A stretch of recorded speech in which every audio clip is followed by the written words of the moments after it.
E o filósofo platonista, comunista, advoga a favor de uma determinada ontologia que pressupõe da matemática como um pressuposto fundamental para poder se pensar filosofia. Porque um platonista e comunista se debruçaria para fazer estudos mais aprofundados sobre um filósofo que nega tudo aquilo que ele assume para sua filosofia, ou seja, Friedrich Nietzsche.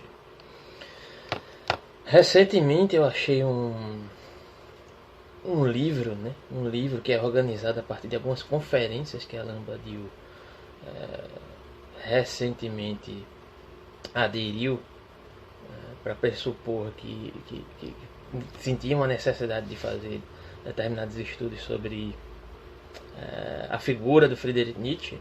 E aqui eu vou elencar algumas questões do trecho do livro, né? Que esse vídeo aqui, eu acho que no mínimo vai ter duas partes, né? Porque inclusive o trecho pelo qual eu resolvi escolher aqui ele se estende bastante, então eu teria que fazer um vídeo no mínimo de 30 minutos para falar sobre isso. Mas eu vou fazer em duas partes, inicialmente, né?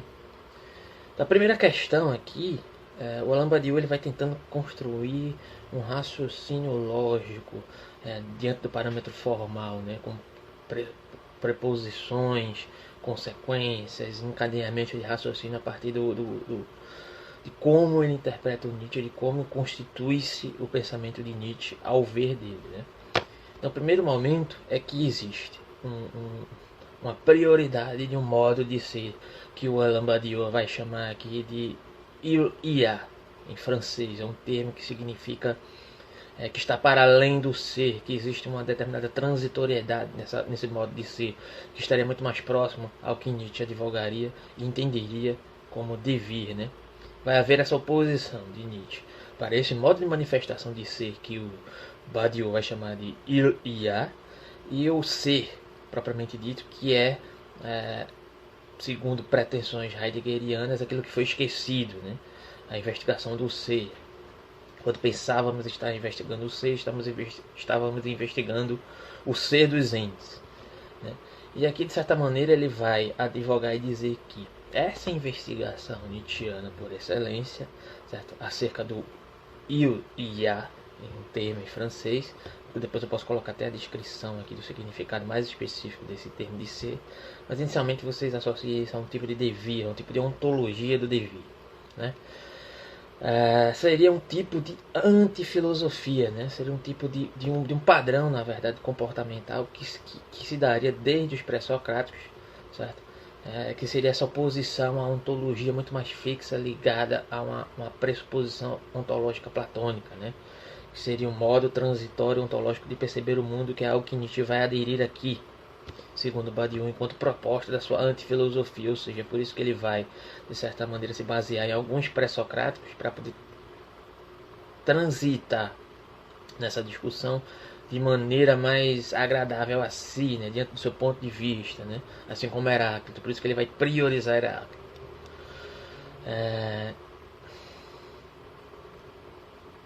Então, essa questão aqui desse termo que o Badiou utiliza, né, o il-ia, significa um determinado estado de totalidade, né, que se encontra enquanto transitoriedade. Né.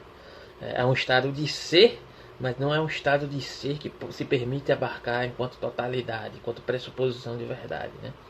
Como é que isso vai resvalar no desenvolvimento, nesse encadeamento que o Badiou vai fazer aqui?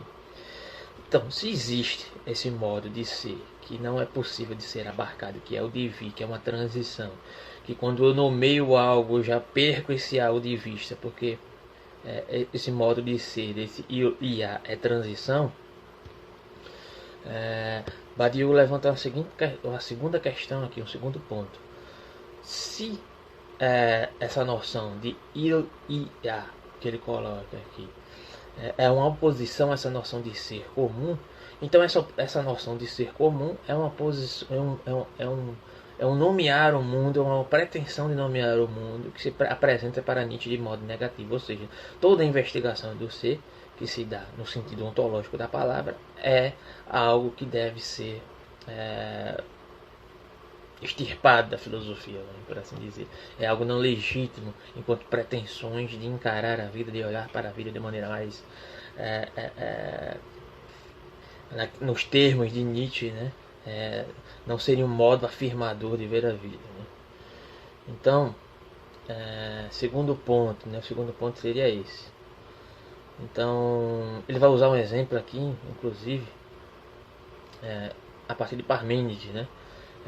Que houveram várias nomeações do ser, né? De um estado determinado de ser, esqueceram, e na verdade seria o contrário do posicionamento de Heidegger, né? Que ao invés de esquecerem o ser no sentido ontológico da palavra, acho que Heidegger na verdade ele vai seguir esse caminho de Nietzsche, né? Ele vai ser influenciado por Nietzsche, na verdade, só que é um pouco diferente aqui, né? O Heidegger realmente está querendo constituir um novo modo de ontologia, mesmo que seja um modo transitório influenciado por Nietzsche, mas ele é algo que talvez o Nietzsche não fosse muito simpático a isso, né? Mas enfim, o que o Nietzsche vai dizer aqui, segundo Badiou, seria que justamente a partir de usando como exemplo Parmênides, haveria uma certa nomeação acerca desse determinado ser, em detrimento desse outro modo de ser, que seria o IA, que seria o devir, o equivalente ao devir aqui em Alain Badiou, representando o que seria a sua interpretação sobre Nietzsche. Ele deixa sempre bem claro aqui.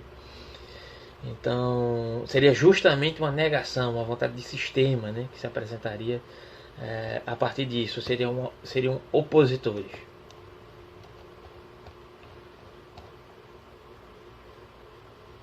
E, de certa maneira, também há alguns artigos que representam justamente também esse problema, né, de entender Parmênides como alguém que advogava acerca de uma estaticidade do ser, que traz um diálogo muito mais amplo, muito mais aberto, muito mais rico entre o próprio Parmênides e o Heráclito, né? Diálogos, pontos de encontro que talvez não colocassem o Parmênides como alguém que advogasse acerca dessa estaticidade do ser, dessa busca ontológica que se pretendia abarcar a realidade como algo único a partir de uma pretensão de verdade, né? Quem vai retomar esse debate, inclusive, filósofo contemporâneo italiano, é o Emanuele Severino, né?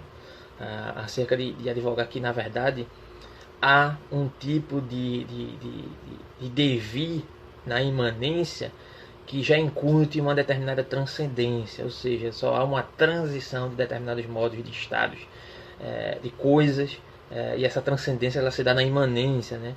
Então esse diálogo entre Heráclito e Parmênides em alguns pontos vai tocar nessa questão aqui, e é algo que o Alain Badiou está tentando explicitar aqui como essa posição de um posicionamento de Nietzsche que vai advogar a partir de uma perspectiva de uma antifilosofia, que talvez, de acordo com esse artigo que eu também vou deixar linkado aqui, que faz esse diálogo entre Heráclito e Parmênides, que traz um debate para uma perspectiva de uma ótica desse filósofo contemporâneo, que é o Emanuele Severino, seria esse posicionamento antagônico, segundo a interpretação do Badiou, que talvez não fosse tão antagônico assim, pensando nessa questão do Parmênides, né, em detrimento do Heráclito, né? Mas aqui ele coloca que existe um modo de se manifestar de Nietzsche que se coloca como antifilosófico em detrimento de um posicionamento filosófico, ou seja, uma ontologia em detrimento do devir, uma ontologia, o ser em detrimento desse IA, né? Então é por isso que aqui Nietzsche vai de certa maneira, priorizar Heráclito. E aqui tem um terceiro ponto que eu acho que é o mais interessante aqui dessa descrição,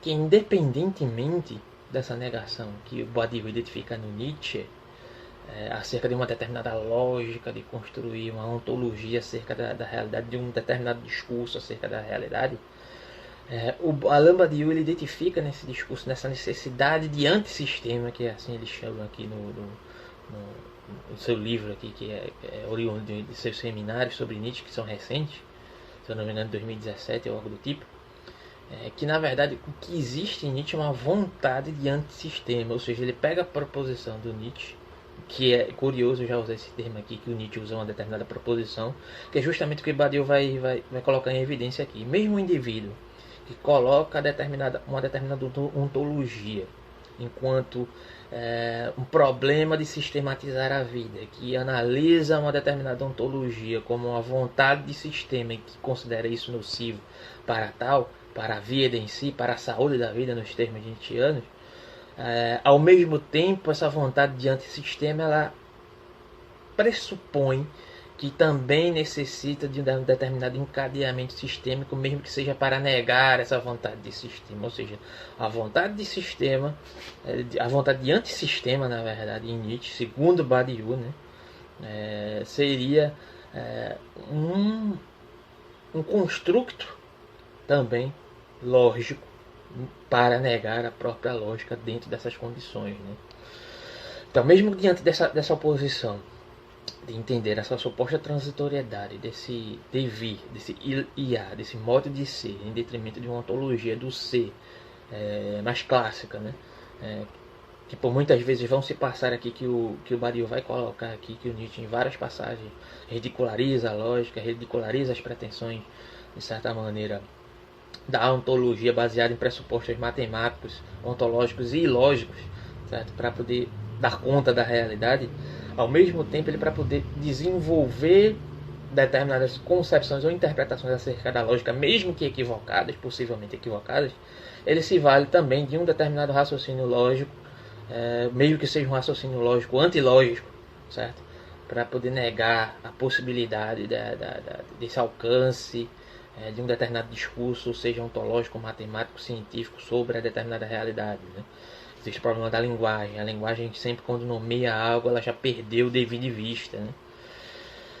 Então ele cita um fragmento aqui, o Badiou, de 1887, de Nietzsche, né? Lógica como geometria e aritmética, né?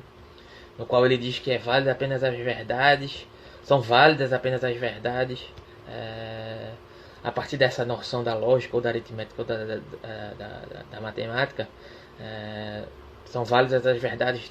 São válidas apenas para verdades dramáticas que nós mesmos criamos, né? Ou seja, a lógica seria uma tentativa de compreender o mundo real de acordo com a ordem do ser imputada por nós mesmos, né? Esse é o segundo trecho de Nietzsche. E aqui o Badiou ele faz algumas observações, né? Se a lógica depende da ordem do ser, não há lógica exceto sobre a própria opção ontológica. Em suma, poderíamos dizer que toda lógica é parmenidiana, segundo essa interpretação do Badiou, levando em consideração aquilo que eu já falei lá sobre aquele diálogo lá do Parmênides com Heráclito, que talvez não hajam tantos pontos de afastamento assim quanto se pensa tradicionalmente na história da filosofia, né? Mas aqui ele está levando Parmênides num sentido mais tradicional, pelo menos no meu entendimento. Ou seja, assume ou apoia a nomeação de Ilia como sendo a lógica simples, como sendo, ou seja, na verdade parece que ele está dialogando um pouco mais com essa abordagem que eu fiz aqui entre Heráclito e Parmênides, né? Porque ele assume que se a transitoriedade, se o devir é um tipo de ontologia e só existe, o que existe é o ser, né? E o ser que existe é esse ser ligado a uma noção de um determinado devir. Se você for pensar em uma transcendência, só podemos pensar numa transcendência a partir da imanência, ou seja, é a interpretação do Emanuele Severino, né, em detrimento, está bem alinhado aqui de certa maneira com a interpretação do Emanuele Severino, só que o Emanuele Severino vai abrir um diálogo sobre outras questões, né? Então, seguindo aqui o Badiou, capturar o mundo real esta ordem de ser que colocamos no essencialmente reativo gesto. Uma consequência que podemos tirar a partir deste ponto é que, obviamente, não é possível usar a lógica no sentido que se leva para o ato, ou o termo que ele utiliza aqui, o arque político, ou no sentido de um gesto nietzschiano. A lógica é originalmente corrompida pela opção ontológica, isto é, portanto é desqualificada como remédio para o ato antifilosófico nietzschiano. Ou seja, não existiria, muitas vezes o que Badiou ressalta aqui, que esse suposto antagonismo entre racionalismo e antirracionalismo em Nietzsche seria um equívoco, porque o que Nietzsche está tratando, segundo Badiou aqui, não é uma questão de uma oposição, por mais que ele se coloque diante de um viés interpretativo a partir de uma noção de antifilosofia, que tende-se a negar tudo aquilo que se coloca como tradicional, lógico, ontológico, formal, que se pretende afirmar determinadas verdades sobre a vida, concepções de verdade sobre a vida. O Nietzsche ainda assim está preocupado com essa questão da imposição da verdade. E por que ele se incomoda com essa questão? Porque ele se dedica sobre o problema da verdade.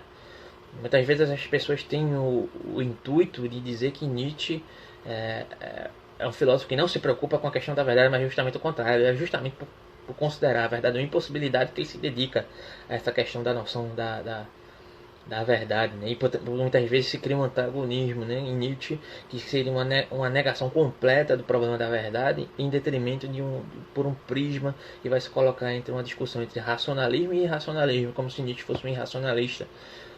E é complicada essa interpretação, e eu acho que eu concordo aqui com o Badiou nesse contexto, né? O que a gente está tentando colocar é uma discussão muito mais profunda do que isso.